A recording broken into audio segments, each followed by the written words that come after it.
इंद्रजित और विभीषण के रोषपूर्ण संवाद।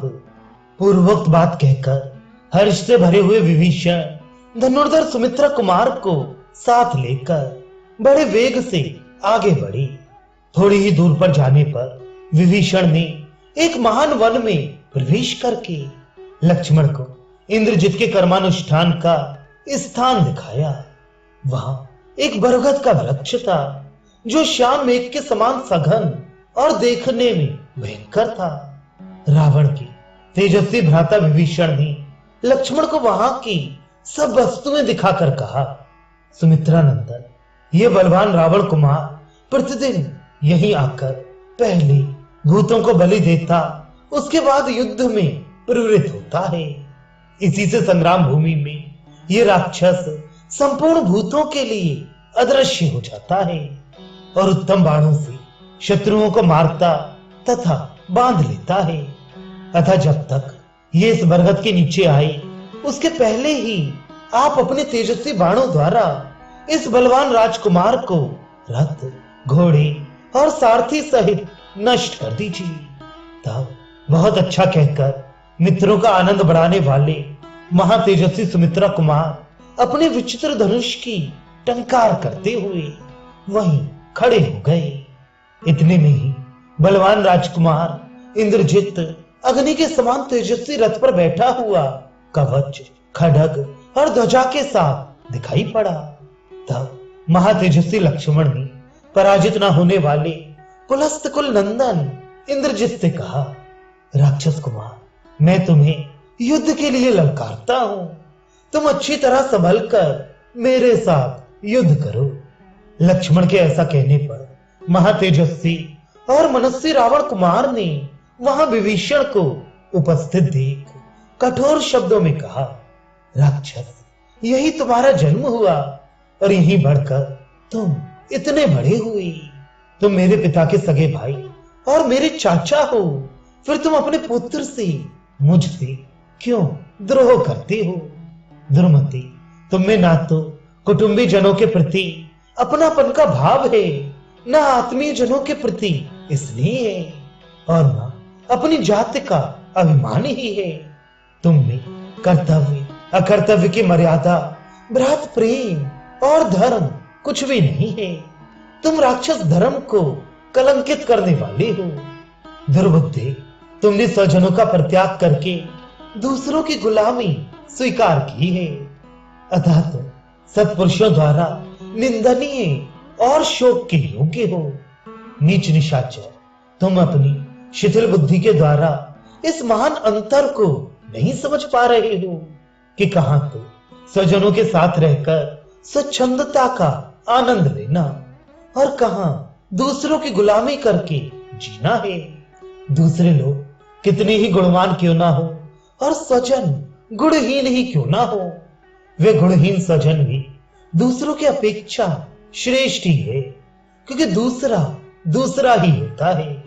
वह कभी अपना नहीं हो सकता। जो अपने पक्ष को छोड़कर दूसरे के पक्ष के लोगों का सेवन करता है, वे अपने पक्ष के नष्ट हो जाने पर फिर उन्हीं के द्वारा मार डाला जाता है।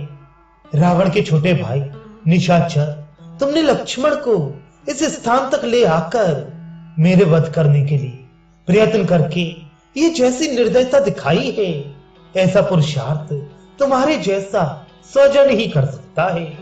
तुम्हारे सिवा दूसरे किसी स्वजन के लिए ऐसा करना संभव नहीं है। अपने भतीजे के ऐसा कहने पर विभीषण ने उत्तर दिया, राक्षस, तू आज ऐसी शेखी क्यों बघारता है? जान पड़ता है तुझे मेरे स्वभाव का पता ही नहीं है। अधम राक्षस राजकुमार, बड़ों के बड़प्पन का ख्याल करके तू इस कठोरता का परित्याग कर दे।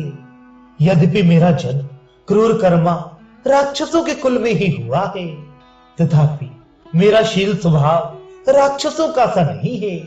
सत्पुरुषों का जो प्रधान गुण सत्य है, मैंने उसी का आश्रय ले रखा है। क्रूरतापूर्ण कर्म में मेरा मन नहीं लगता, अधर्म में मेरी रुचि नहीं होती। यदि अपने भाई का शील स्वभाव अपने से ना मिलता हो तो भी बड़ा भाई छोटे भाई को कैसे घर से निकाल सकता है।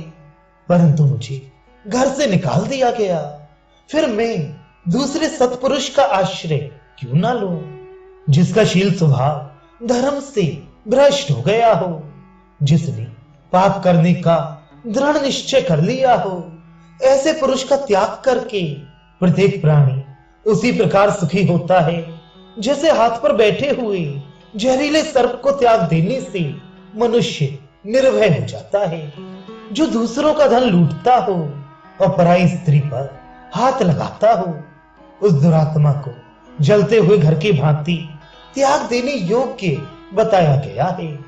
पराई धन का अपहरण, पर स्त्री के साथ संसर्ग और अपने हितैषी सुहृदों पर अधिक शंका, अविश्वास, ये तीन दोष विनाशकारी बताए गए हैं। महर्षियों का भयंकर वध, संपूर्ण देवताओं के साथ विरोध, अभिमान, रोष, वैर और धर्म के प्रतिकूल चलना, ये दोष मेरे भाई में मौजूद हैं, जो उसके प्राण और ऐश्वर्य दोनों का नाश करने वाले हैं। जैसे बादल पर्वतों को आच्छादित कर देते हैं, उसी प्रकार इन दोषों ने मेरे भाई के सारे गुणों को ढक दिया है। इन्हीं दोषों के कारण मैंने अपने भाई एवं तेरे पिता का त्याग किया है। अब ना तो ये लंकापुरी रहेगी, ना तू रहेगा और ना तेरे पिता ही रह जाएंगे। राक्षस, तू अत्यंत अभिमानी, उद्दंड और मूर्ख है, काल के पाश में बंधा हुआ है। इसलिए तेरी जो जो इच्छा हो मुझे कह ले। नीच राक्षस, तूने मुझसे जो कठोर बात कही है, उसी का यह फल है कि आज तुझ पर यहां घोर संकट आया है। अब तू बरगद के नीचे तक जा नहीं सकता। ककुत्स कुलभूषण लक्ष्मण का तिरस्कार करके तू जीवित नहीं रह सकता। अतः इन नरदेव लक्ष्मण के साथ रणभूमि में युद्ध कर। यहां मारा जाकर तू यमलोक में पहुंचेगा और देवताओं का कार्य करेगा, अर्थात उन्हें संतुष्ट करेगा। अब तू अपना बढ़ा हुआ सारा बल दिखा दे, समस्त आयुधों और सहायकों का व्यय कर ले, परंतु लक्ष्मण के बाणों का निशाना बनकर आज तू सेना सहित जीवित नहीं लौट सकेगा।